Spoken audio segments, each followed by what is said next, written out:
हड़पला भारत का कोहिनूर रहा नहीं, हमसे बिछड़ गया है, ऐसा मैं कहूंगा। और रतन टाटा जी हमारे में नहीं रहे, ये बहुत ही वेदनादायी दुखद घटना है हमारे लिए, पूरे देश के लिए। पूरे देश का एक अभिमान था, हमारे महाराष्ट्र का भी अभिमान था। एक इतने बड़े ओहदे पर पहुंचने के बाद इतना सीधा साधा रहना, जमीन से जुड़ा रहना, ये बहुत कठिन काम वो करते थे। मैं जब मुख्यमंत्री बनने के बाद पहले उनके घर गया था, तब मैंने उनको देखा, मेरे से जो बात किया उन्होंने, जो इतना व्यक्तिमत्व जो है उनका, डाउन टू अर्थ, एक सीधा सादा रहना, मराठी में हम कहते हैं सादी राहणी, उच्च विचारसरणी। और लाखों लोगों को उन्होंने उद्योजक बनाया। उनकी इंडस्ट्री बहुत पुरानी है और ऐसे टाटा कंपनी के वो सर्वे सर्वा थे। और आज मैं यही कहूंगा कि उनको देखकर लोगों में ऊर्जा आती थी, प्रेरणा आती थी। और वो हमारे महाराष्ट्र और हमारे भारत देश का अभिमान है, स्वाभिमान है। उन्हें हमारे सरकार ने उद्योग रत्न पुरस्कार, उनको कई पुरस्कार मिले, पद्मश्री, पद्म विभूषण, और जो भी पुरस्कार उन्हें मिले, उनको देने से उस पुरस्कार की ऊंचाई बढ़ गई। ऐसे उनका कर्तृत्व था। और लाखों करोड़ों लोगों को खुद के पैरों पे खड़ा करने का काम उन्होंने किया है। सिर्फ उद्योजक नहीं, तो एक देश सेवा, देशभक्ति से प्रेरित वो ये व्यक्तिमत्व थे। ऐसा इंसान होना, दोबारा मिलना, ये मुमकिन नहीं है, मुश्किल है। और इसलिए मैं उनको महाराष्ट्र सरकार की ओर से और महाराष्ट्र की तमाम 12.5 करोड़ जनता की ओर से भावभीनी श्रद्धांजलि अर्पित करता हूं। उनका आदर्श लेकर आगे बढ़ना, उनके आदर्शों पे चलना, यही उनके लिए सच्ची श्रद्धांजलि साबित हो सकती है। 10 बजे से 4 बजे तक उनको एनसीपीए में दर्शन के लिए लोगों के लिए रखेंगे, ऐसा उनके रिश्तेदारों ने कहा है। और उसके बाद आगे की अंतिम विधि आपके शब्द क्या रहेंगे? रतन टाटा के मृत्यु के बाद, वार्ता सुनने के बाद मुझे बहुत दुख हुआ। घर में एक बड़ी हस्ती होते हैं, उनके मार्गदर्शन में हम चलते हैं, वो ध्रुव नक्षत्र जैसे होते हैं, ऐसे मुझे लगता था उनके। मैं कभी कभी उनके बारे में सोचती हूँ। मैं उनके कंपनी में काम किया, मेरा करियर उधर ही शुरू हुआ। मैं उनको 94 में लगता है मैं एक बार मिली थी, पहली बार वो जाके उनके ऑफिस में मिली थी। और मुझे वो सुधा ऐसे संबोधित करते थे, क्योंकि मैं सुधा कुलकर्णी ऐसे ज्वाइन हुआ और सुधा मूर्ति के नाम से बाहर आ गई। तो मुझे कभी भी सुधा बोलते थे। वो मुझे बताया कि आपको क्या चाहिए टाटा कंपनी से। हमने बताया, वो पूछा हमें आपको क्या चाहिए, हमने बताया मुझे जमशेद जी और जेआरडी का तस्वीर चाहिए। वो तुरंत हमारे ऑफिस को भेज दिया है। अभी भी मेरे ऑफिस में वो दोनों तस्वीरें हैं। और मैं हुबली, एक छोटा शहर है, उधर से मैं आई थी। हमारे कॉलेज में, मैं एक कॉलेज में पढ़ती थी, बीबीबी कॉलेज ऑफ इंजीनियरिंग। हमारे कॉलेज में सब लोग बोलते थे आपको टाटा को आप मिले, हम कभी मिलेंगे। मैं बोलती थी मैं कोशिश करूंगी। उनके पास जाके मैं एक बात बोल लिया, सर हमारे गांव में आपका दर्शन के लिए बहुत लोग इंतजार कर रहे हैं। हमारा गांव तो मुंबई नहीं है और ये तो आप बहुत बिजी हस्ती है, आपको टाइम नहीं मिलेगा, लेकिन लोग को आपका दर्शन के बहुत इंतजार है। तुरंत वो एग्री हुए और हुबली आ गए। हमारे कॉलेज में एक दिन सब छात्रों से बातचीत किया। मुझे आश्चर्य लगता है, इतने बिजी आदमी एक आम आदमी लाइक मी, वो देर एम्प्लॉय, हमने कोशिश किया और वो आ गए। उनका दिल बहुत बड़ा था और उनका रूप सुंदर था, उनका दिल भी उतना ही बहुत सुंदर था। वो ट्रू टाटा थे, कंपैशन में, लोगों के बारे में मदद करने के लिए, लोगों के बारे में सोचने के लिए, और बहुत क्लीन उनके माइंड था। ऐसे लोग मिलना बहुत मुश्किल है।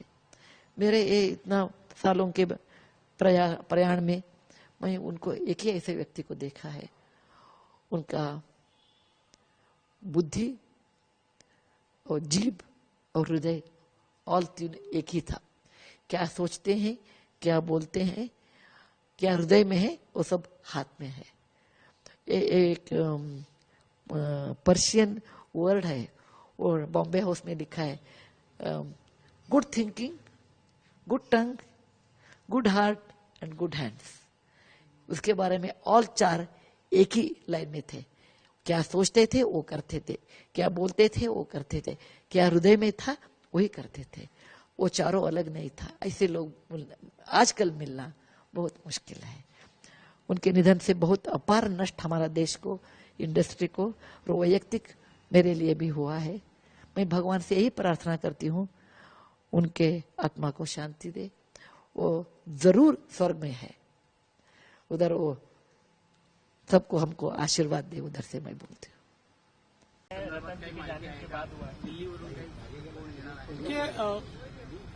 रतन टाटा जी ये एक बहुत ही सफल उद्योगपति तो थे ही, लेकिन उससे भी बड़े व्यक्ति के रूप में हम उनको देखते हैं, क्योंकि जिस प्रकार से उन्होंने देश के लिए और समाज के लिए काम किया है, उन्होंने केवल सफल उद्योग नहीं खड़े किए, एक विश्वासार्हता खड़ी की, एक ऐसा ब्रांड खड़ा किया जिसने हमारे देश को एक ग्लोबल इमेज दी, और उसके साथ साथ अपनी संपत्ति को टाटा ट्रस्ट में विलीन करते हुए उन्होंने इस विश्वस्त व्यवस्था से, ट्रस्ट से जिस प्रकार के फिलेंथ्रोपिक काम उन्होंने किए हैं, चाहे वो शिक्षा के क्षेत्र में हो, चिकित्सा के क्षेत्र में हो, रिसर्च के क्षेत्र में हो, बुनियादी क्षेत्र में हो, समाज और देश के उपयोगी जो कार्य उन्होंने टाटा ट्रस्ट के माध्यम से किए हैं, मैं ऐसा मानता हूं कि जितने महत्वपूर्ण उनके उद्योग है उतने महत्वपूर्ण ये कार्य भी है। इसीलिए एक बहुत बड़े मन का व्यक्ति आज हमारे बीच से चला गया है। देश के लिए ये बहुत बड़ा नुकसान है। अजून त्या संदर्भात अधिकृत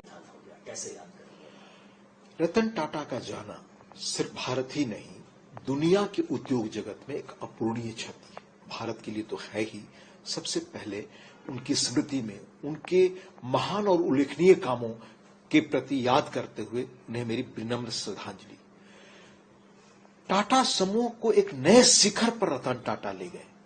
दुनिया के लगभग 100 देशों में अपने कारोबार का विस्तार किया और इस वर्ष मार्च 24 में उनका रेवेन्यू $165 बिलियन, ये टाटा समूह का रेवेन्यू। उनके नेतृत्व में 2007 और 2008 में दुनिया के महत्वपूर्ण 2 एक्विजिशन टाटा समूह ने किया। 2007 में यहां तक याद है मुझे कोरस स्टील मेकर का, और 2008 में जगुआर जो बहुत लग्जरी कार कही जाती है उसके निर्माण का। रतन टाटा के नेतृत्व में आप देखें, इंफॉर्मेशन टेक्नोलॉजी से लेकर, रक्षा से लेकर के आपके अनेक नए क्षेत्रों में, विमान के क्षेत्र में, विमानन सब में टाटा का विस्तार हुआ। अभी 2021 में उन्हीं के नेतृत्व में, जब वो एक तरह से 2 दशकों तक वो चेयरमैन रहे, तो उनकी एक तरह से वो सक्रिय काम नहीं देखते थे, पर उन्हीं की अगुवाई में 2021 में कह सकते हैं हम कि एयर इंडिया का एक्विजिशन पुनः हुआ। 90 साल पहले जेआरडी टाटा ने उसकी शुरुआत की थी। ये उनका उल्लेखनीय, जो कह सकते हैं कि उपलब्धि के रूप में अगर गिना जाएगा तो ये भी, लेकिन उससे बड़ी उपलब्धि जिसके लिए वो हमेशा याद किए जाएंगे, आपको याद होगा 2008 में बंबई के ताज होटल पर आतंकवादी हमला हुआ। वो एक बड़ी चुनौती थी, क्योंकि ताज होटल बंबई का बहुत पुराना और एक टाटा समूह का वो प्रतीक के रूप में माना जाता था, बहुत ही प्रेस्टिजियस। आपने देखा चुपचाप कम समय में किस बढ़िया ढंग से उसका निर्माण हो गया। ये टाटा स्पिरिट है जो उनके नेतृत्व में बहुत फला फूला बढ़ा। हमेशा अपने आसपास के लड़कों को उत्साहित करना, उन्हें आगे ले जाने के लिए प्रेरित करना और समाज सेवा के लिए प्रेरित करना, ये उनका उल्लेखनीय योगदान रहा। फिलैंथ्रोपी के लिए टाटा समूह पहले भी जाना जाता था, पर उसको एक नए मुकाम पर ले गए रतन टाटा। रतन टाटा कई चीजों में बड़े अपने ढंग के इनोवेटिव व्यक्ति थे, और एक जो टाटा समूह की पुरानी संस्कृति थी कि वो उद्योग जगत में अपने वैल्यूज के साथ काम करना, उसको रतन टाटा एक नए शिखर पर ले गए। आपने देखा होगा दुनिया के बड़े, मैं सिर्फ भारत के नहीं कह रहा हूं, दुनिया के बड़े उद्योग जगत के बड़े लोगों के नाम कभी न कभी किसी कंट्रोवर्सी में आते हैं, कभी न कभी किसी राजनीतिक दिलचस्पी के कारण आते हैं, पर रतन टाटा ने उस पुरानी परंपरा को टाटा समूह के और उस शिखर पर ले गए। कभी भी आपने नहीं देखा होगा कि रतन टाटा के नेतृत्व में जो टाटा समूह का आज विस्तार हुआ दुनिया में, उसमें कहीं कोई एक चीज और मतलब राजनीतिक या ऐसी कोई चीज का कहीं कोई चर्चा या उल्लेख हो। वह एक बिजनेस में एक संस्कृति, एक उनकी अपनी रही, इथिकल वैल्यूज रहे, जिसको रतन टाटा मुकाम पर ले गए। आज की दुनिया में रतन टाटा अपनी जो महान उपलब्धि उनके बिजनेस एक्सपेंशन का रहा, जिसका मैंने उल्लेख किया, कैसे 100 देशों तक वो अपने कारोबार को ले गए, कितना उनका रेवेन्यू इस साल का है, मैंने आपको बताया 165 बिलियन डॉलर्स। उसके लिए तो जाने जाएंगे बिजनेस सक्सेस के लिए, पर उससे अधिक अपनी फिलैंथ्रोपी के लिए, उससे अधिक अपने इथिकल वैल्यूज के लिए, उससे अधिक अपने आसपास के यंग लोगों को प्रेरित करने के लिए, उससे अधिक मैं पढ़ा करता था कि किस तरह से उनके यहां मदद के लिए देश भर से लोग आते थे, दुनिया से आते थे और रोज सुबह लोगों से मिलते थे। खासतौर से यंगस्टर्स से मिलना, उनको प्रोत्साहित करना, उनकी मदद करना, ये एक विलक्षण उनकी कार्यशैली थी, विलक्षण कार्य संस्कृति टाटा समूह की रही, जिसको बहुत आगे ले गए। आप याद करें टाटा समूह की नींव जब जमशेदजी ने डाली थी, तब सैकड़ों वर्ष पहले विवेकानंद जी से उनका संबंध हुआ था, और देश निर्माण में कैसे टाटा समूह आगे आए। आपने देखा कि आर्किटेक्चर से लेकर कई चीजों में टाटा समूह आज दुनिया में हमारे प्राइड, भारत के प्राइड का एक प्रमुख कारण है कि हमारे पास ऐसा उद्योग समूह है, एक कल्चर के साथ चलने वाला, एक टाइम बाउंड डिलीवरी करने वाला। आपने देखा होगा कि जहां भी कोई, जैसे मैंने बताया ताज होटल की क्राइसिस हुई, या कोविड के दौरान आपके पार्लियामेंट से लेकर बाकी चीजों के निर्माण कर रहा हो, टाटा समूह ने चुपचाप साइलेंट वर्कर के रूप में समयबद्ध जिस तरह मुकाम हासिल किया, वो उल्लेखनीय है, वो हमेशा याद रहेगा, और आने वाली पीढ़ियों के लिए रतन टाटा की स्मृति, उनका कामकाज, उनकी संस्कृति हमेशा प्रेरित करेगी। सर, आज कई वीआईपी, किस तरह की सुरक्षा के इंतजाम पुलिस की तरफ से किए गए? फिलहाल हम उनके घर के बाहर हैं। आप जैसे आपको पता है कि टाटा ग्रुप की तरफ से प्रेस रिलीज दिया गया है। सुबह 10 बजे से लेके 3:30 बजे तक उनका जो पार्थिव शरीर है वो दर्शन के लिए एनसीपीए में रखा जा रहा है, और पुलिस की तरफ से बंदोबस्त तो रहेगा, पर हमारा आप सबको अपील है कि जो लोग वहां दर्शन के लिए आएंगे, वहां पे पार्किंग की सुविधा नहीं है, तो जो लोग आएंगे उनको यही पुलिस की तरफ से जो इंस्ट्रक्शंस दिए जाएंगे वो आप फॉलो करेंगे, और जो पार्किंग है वहां पे ड्रॉपिंग पॉइंट से आपको आगे गाड़ी लेके जाने के लिए वहां पे ऑब्स्ट्रक्शन होगा।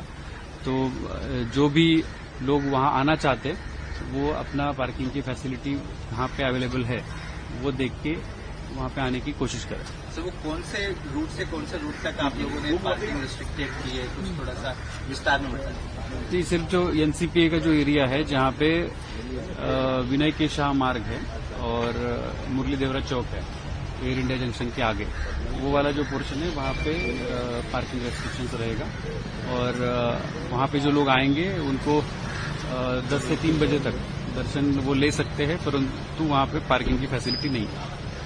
मराठी में कई बड़े वीआईपी आने की, लेकिन बुम्बर्ती के नाम वीआईपी के आपके पास इसलिए उसके बारे में कुछ कमेंट नहीं कर सकता मैं। अब हमारा सिर्फ पुलिस का जो बंदोबस्त है वो वहाँ पे और रूट पे भी लगा हुआ है।